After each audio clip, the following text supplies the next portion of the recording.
Hello, coffee lover. Welcome to another edition of Coffee Truth. I'm your host, Pak Kopi, and it is coffee harvest time here in Bali. We are very excited. We have a great crop of 100% Arabica coffee. But this video isn't anything about that. This video is about giving the idea of resting coffee a rest. Okay, so I have been involved in a home roasting group recently on Facebook for the last month, and it is amazing how many enthusiastic, committed, involved people are now roasting their own coffee at home. They realize that there is absolutely nothing better, and as soon as they do it, they're sold, and everyone is so passionate about roasting their own coffee that there's free sharing of information. It's by far the most active Facebook group I've ever been involved in, and it's really good to see. But I've noticed some things that I believe are misunderstood about coffee. And basically, that's three things. Number one, I believe there's a mistaken belief that bitterness equals strength. And the opposite is actually true. Now let me explain. When coffee is fresh roasted and you make your coffee immediately after roasting, what you notice is it's not bitter. Why? Does that bitterness develop? Does anything develop after the coffee is roasted? And the answer is no. Coffee decomposes after it is roasted. And what happens is there is a layer of tastes that are sour, sweet, mostly sour tastes, that mask the bitterness. The bitter taste is still there, but these sour tastes overpower the bitterness, and the coffee doesn't taste bitter at all. It's not because the bitterness hasn't developed. The bitterness hasn't been unmasked, because when the coffee is so fresh roasted, there are these other elements, and they are loaded with antioxidants. I believe they're a lot healthier when you have it just after roasting than when you wait. And when you wait, what happens is that top layer of taste, those sour tastes, the acidity in that, it leaves the coffee bean. It's gone. And what happens is it unmasks the bitterness underneath. So the longer the coffee sits after roasting, the more bitter it is. Try it. Try roasting after a day, a week, a month, and you will notice that the coffee will become more bitter. Bitter is not developed, but these other tastes that mask, that overpower that bitterness have left and decomposed and are not available anymore. And I believe these contain powerful chemicals, nutrients that are very healthy for us to take in, for our brains and our bodies. Okay, so bitterness does not equal strength. The opposite is true. When it's not bitter, it's stronger with these other elements that are available that are still present. Okay, number two, people tend to focus on specific flavors because we've been trained that way. Barista competitions have a flavor wheel.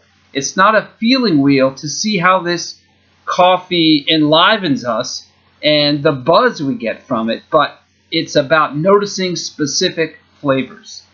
And like what happens with bitterness, these flavors are impossible for our taste buds to detect when the coffee is too fresh roasted. There's too many elements that are overpowering specific flavors. So the idea of resting in order to taste these flavors is, again, nothing is developing, it's just decomposing. So these higher elements have to leave the coffee bean in order to expose these specific flavors.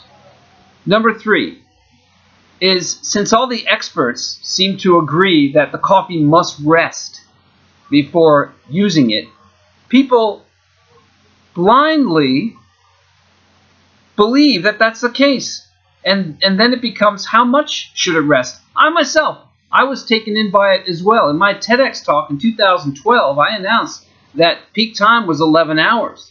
Now, I said the coffee must have a time to rest, 11 hours. But I had only tested at the time back to 11 hours because I only had a big commercial roaster that I was roasting on, and I couldn't roast in a small sample roaster, which I can now, and which I have since changed my mind on, and think that coffee should be used immediately after roasting, which is not my own idea, but it's an idea that was developed over 1,000 years ago in the birthplace of coffee, Ethiopia. It's called the Ethiopian Coffee Ceremony, and they still do it today. It's roast, grind, and brew. Nothing is saved for a later date. Everything is done with no time in between. The beauty of today is we have the technology, the machinery, that we can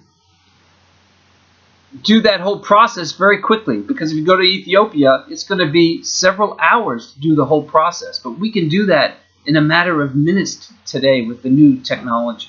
So technology has enabled us to do the roast, grind, brew process in our own coffee ceremony in a very convenient, efficient, quick way.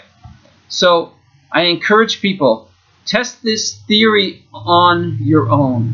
Find out, should the coffee rest, and how much rest should it take? And the way to do it is you have to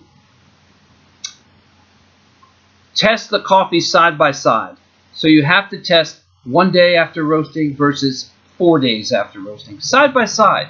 You can't depend on your ability to distinguish if it's better from day to day, because our consciousness has changed. The place we're in has changed. So the coffee is going to be taste different. Our taste buds have changed. The weather has changed. Things have changed.